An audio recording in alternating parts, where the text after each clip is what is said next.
Hello everyone, welcome back on my YouTube channel. Today we will discuss about the barriers to strategy implementation. Before starting this lecture, I am defining strategic management. What is strategic management? Strategic management is defined as the set of decision and action in the formulation and implementation of strategies.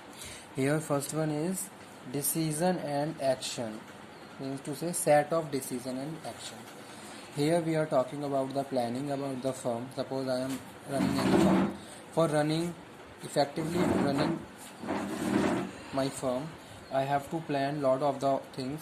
ठीक है, वो यहाँ पे हम बात कर रहे हैं about the decision and which actions which are required to run business practices. तो कौन कौन से डिसीजंस हैं, कौन से एक्शंस रिक्वायर्ड हैं, ठीक है, इन the formulation and implementation of strategy. ठीक है, चाहे हम फॉर्मुलेशन की बात करें, चाहे हम इम्प्लीमेंटेशन की बात करें.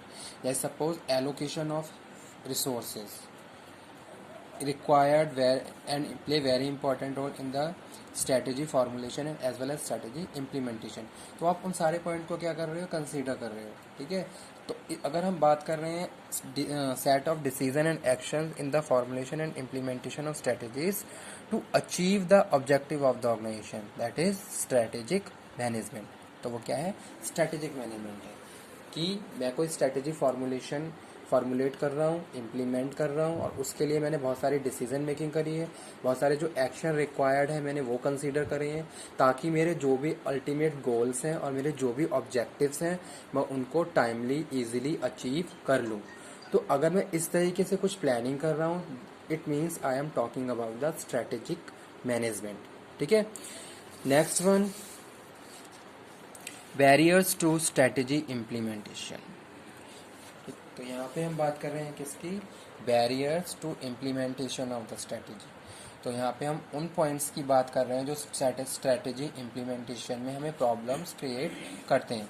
तो फर्स्ट वन यहाँ पे लिखा हुआ है non participation of employ during formulation. As if we are talking about the employees who are not who have not participated in the strategy formulation process, so he and she can feel lots of problem in the strategy implementation because he and she has no knowledge about the stages of strategy and the key points which are very useful for strategy implementation. If there is a proper participation of the employees, then he and she can formulate and implement strategy very effectively और easily and conveniently. ठीक है, तो पहला point वही है, non participation of employ during formulation. Strategy formulation में अगर मैंने पार्टिसिपेट नहीं किया है तो मुझे पता ही नहीं है कौन से पॉइंट्स हमें कंसीडर करने हैं, किस तरीके से कौन सी बिजनेस पॉलिसी है, क्या हमने प्लानिंग करी है, कुछ नहीं पता है. तो इस हिसाब से हमें इम्प्लीमेंटेशन में बहुत सारी प्रॉब्लम्स हो सकती है. लेकिन हमने क्या करा है, पार्टिसिपेट किया है, तो सारी चीज़ों से हम अवेयर हैं और बहुत इजीली, इफेक्टिवली और बहुत एफिशिएंसी के साथ हम सारी चीज़ों को प्रोसीड कर सकते हैं. नेक्स्ट वन हम बात कर रहे हैं lack of communication. Lack of communication create a negative role on the strategy evaluation and controlling. ठीक है, अगर प्रॉपर कम्युनिकेशन नहीं है, एम्प्लॉयज़ आपके अवेयर ही नहीं है, तो उस केस में कभी भी आपकी स्ट्रैटेजी फ्रूटफुल या फाइनली अपने जो भी डिज़ायर ऑब्जेक्टिव्स हैं उनके उस स्ट्रैटेजी के थ्रू आप अचीव नहीं कर सकते. You have to make a healthy communication, you have to convey the information which is related to strategy formulation, ताकि आपके जितने भी एम्प्लॉयज़ हैं उसको प्रॉपरली इम्प्लीमेंट कर सकें. ठीक है, नेक्स्ट वन यहाँ पे हम बात कर रहे हैं लैक ऑफ कोऑर्डिनेशन. अगर कोऑर्डिनेशन प्रॉपर नहीं है उस टाइम भी हम स्ट्रैटेजी को इम्प्लीमेंट नहीं कर सकते. जैसे सपोज आपके मैनेजर ने आपके लिए कोई एक नया वर्किंग प्रोसेस तैयार किया, अगर आप कोऑर्डिनेशन में नहीं रहेंगे तो कभी भी वो वर्किंग प्रोसेस सक्सेसफुल नहीं हो सकता. ठीक है, तो अगर आप कोऑर्डिनेशन में बना के काम कर रहे हो तो सारी चीज़ें आप प्रॉपरली टाइम पे फॉलो कर सकते हो. तो वो यहाँ पे हमने बात करी. बिहेवियरल बैरियर्स की बात करें तो सपोज हमारा सपोर्टिव बिहेवियर नहीं है, सपोर्टिव रोल प्ले नहीं कर रहे हैं, तब भी स्ट्रेटेजी है. सपोज कुछ एम्प्लॉयज़ ऐसे होते हैं हैबिचुअल हो जाते हैं एग्जिस्टिंग वर्किंग कंडीशन के लिए. ठीक है, अगर फ्यूचर में कोई सडन कोई चेंज आता है तो वो इजीली उसको एक्सेप्ट नहीं करते हैं. तो वहाँ पे भी क्या है, स्ट्रेटेजी इम्प्लीमेंटेशन में प्रॉब्लम आती है. पुअर लीडरशिप अगर है तब भी, सपोज आपका लीडर ही पुअर लीडरशिप कर रहा है, इट डजंट मैटर कि मेरे फॉलोवर्स क्या कर रहे हैं क्या नहीं कर रहे हैं. तो कभी भी मेरी लीडरशिप सक्सेसफुल नहीं हो सकती और मैं स्ट्रेटजी को इम्प्लीमेंट नहीं कर सकता, क्योंकि मैनेजर और लीडर ही क्या है, आपको क्या है, पॉजिटिव डायरेक्शन में लीड करता है, ठीक है, और उसी हिसाब से फिर आप काम करते हैं। नेक्स्ट वन हम बात कर रहे हैं किसकी, poor management. It is the all sorry अगर हम बात कर रहे हैं strategy management, it is done by the top management, ठीक है। अगर आपका मैनेजमेंट ही प्रॉपर नहीं है, पुअर मैनेजमेंट है, सारी चीज़ें आप कोई भी चीज़ें प्रॉपर किसी भी चीज़ के लिए आपने ना ही प्रॉपर कोई प्लानिंग करी है, ना ही उनकी कोई ऑर्गेनाइजिंग है, यानी कि कोई भी फंक्शन आपने प्रॉपरली परफॉर्म नहीं किया है, तो कभी भी आप अपनी स्ट्रैटेजी के हिसाब से अपने गोल्स को अचीव नहीं कर सकते, ठीक है, और स्ट्रैटेजी आप इम्प्लीमेंट कर ही नहीं सकते हैं।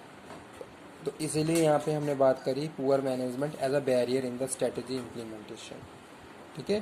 तो, तो पहला पॉइंट था नॉन पार्टिसिपेशन ऑफ एम्प्लॉयज़ ने पार्टिसिपेट ही नहीं किया है, तो उस केस में उनको स्ट्रैटेजी इम्प्लीमेंटेशन में क्या होगी, प्रॉब्लम आएगी, ठीक है।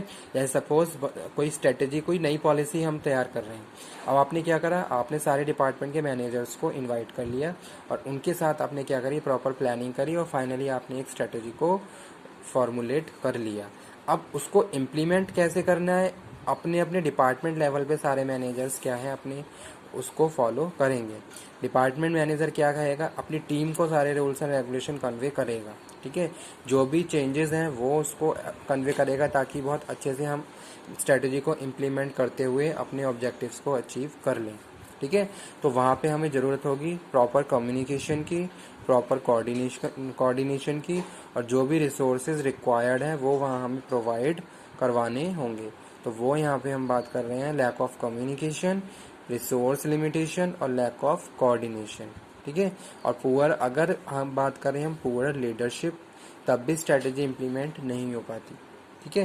जैसे सपोज फॉलोवर्स तो बहुत स्किल्ड हैं लेकिन लीडरशिप या तो रॉन्ग, जो लीडर है वो रॉन्ग लीडरशिप फॉलो कर रहा है या फिर उसका लीडिंग स्टाइल प्रॉपर नहीं है, तो इससे क्या होता है, आपस में कॉन्फ्लिक्ट क्रिएट हो जाते हैं और कभी भी आपस में कोऑर्डिनेशन नहीं रहता, प्रॉपर कम्युनिकेशन नहीं रहेगा। तो ये सारी चीज़ें क्या है, एज अ बैरियर काम करेंगी किसमें, स्ट्रैटेजी इम्प्लीमेंटेशन में। तो वही आज हमने डिस्कस किया, क्या बैरियर्स टू स्ट्रैटेजी इम्प्लीमेंटेशन, कौन कौन से ऐसे बैरियर्स हैं जो स्ट्रैटेजी इम्प्लीमेंटेशन के टाइम बहुत negative campaigning as a negative role play करते हैं, ठीक है। तो चाहे हम बात करें communication, that communication must be healthy, you have to make a proper coordination, you have to optimum utilisation of resources, ठीक है, you have to apply, you have to select a proper leadership style, जो भी आपका आपके followers है उसके हिसाब से एक अच्छा लीडरशिप, जो भी सिचुएशन में जो रिक्वायर्ड है उसके हिसाब से लीडरशिप स्टाइल आपको अडॉप्ट करना है, और आपका मैनेजमेंट पुअर नहीं होना चाहिए। तभी आप अपनी स्ट्रैटेजी को फॉर्मुलेट और इम्प्लीमेंटेशन करते हुए अपने ऑब्जेक्टिव या आपके ऑर्गेनाइजेशन के जो भी ऑब्जेक्टिव्स हैं आप उनको अचीव कर सकते हो।